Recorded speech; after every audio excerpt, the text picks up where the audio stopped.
నేనైతే వెళ్ళలేదు. ఎందుకంటే నా బంధువులు, స్నేహితులు ఎంతగా నన్ను రమ్మని పిలిచినా నాకు ఈ ప్రదేశాన్ని వదిలిపెట్టి వెళ్ళాలనిపించలేదు.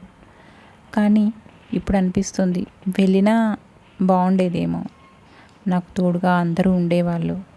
ఏదో రకంగా ఏ కష్టాన్నైనా ఎదుర్కోగలగడానికి ధైర్యంగా ఉండేది. ఇప్పుడు నేను ఒంటరిగా ఇక్కడున్నానని బాధపడుతుండగా నువ్వు కనిపించావు. కానీ మరి నువ్వెందుకు వెళ్ళలేదు? ఇక్కడగా ఎందుకు ఉండిపోయావు ఒంటరిగా అంటూ ఉడత ఎలుకని అడిగిందనమాట.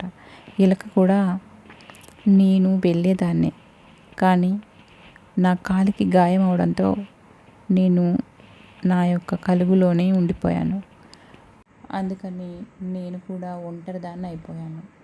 అందుకే లేచి ఇలా బయటకు వచ్చి చూస్తుండగా నువ్వు కనిపించావు. నాకు ఇప్పుడు చాలా ఆనందంగా ఉంది. ఎందుకంటే ఈ చీకటిలో ఈ రాత్రిపూట ఒంటరిగా ఈ కారడవిలో ఉండడం చాలా కష్టం. ఇప్పుడు నువ్వు ఉన్నావు నాకు తోడుగా, ధైర్యంగా అనిపిస్తోంది మిత్రమా అంటూ ఎలక చిరునవ్వు నవ్వింది.